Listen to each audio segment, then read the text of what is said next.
An Old-Fashioned Christmas Eve by Christen Asbjornsen.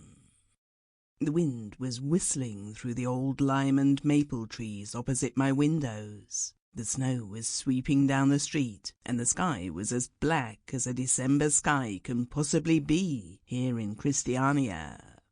I was in just as black a mood. It was Christmas Eve, the first I was to spend away from the cosy fireside of my home.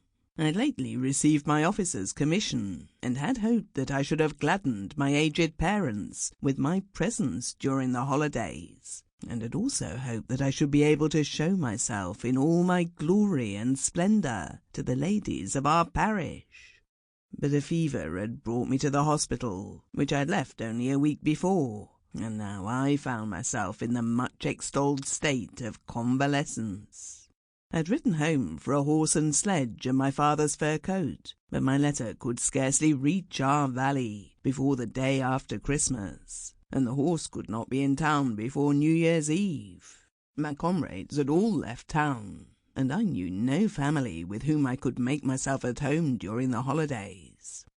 The two old maids I lodged with were certainly very kind and friendly people, and they had taken a great care of me in the commencement of my illness. But the peculiar ways and habits of these ladies were too much of the old school to prove attractive to the fancies of youth.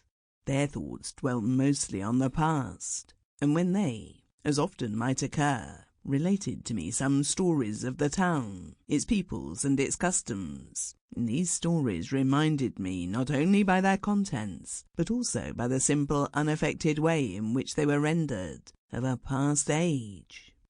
The antiquated appearance of these ladies was also in the strictest harmony with the house in which they lived.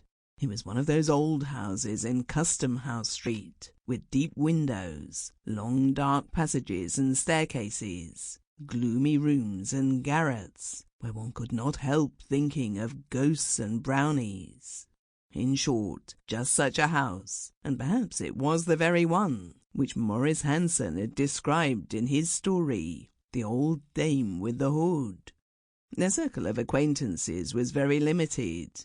Besides a married sister and her children, no other visitors came there, but a couple of tiresome old ladies. The only relief to this kind of life was a pretty niece and some merry little cousins of hers, who always made me tell them fairy tales and stories. I tried to divert myself in my loneliness and melancholy mood by looking out at all the people who passed up and down the street. Sample complete. Ready to continue?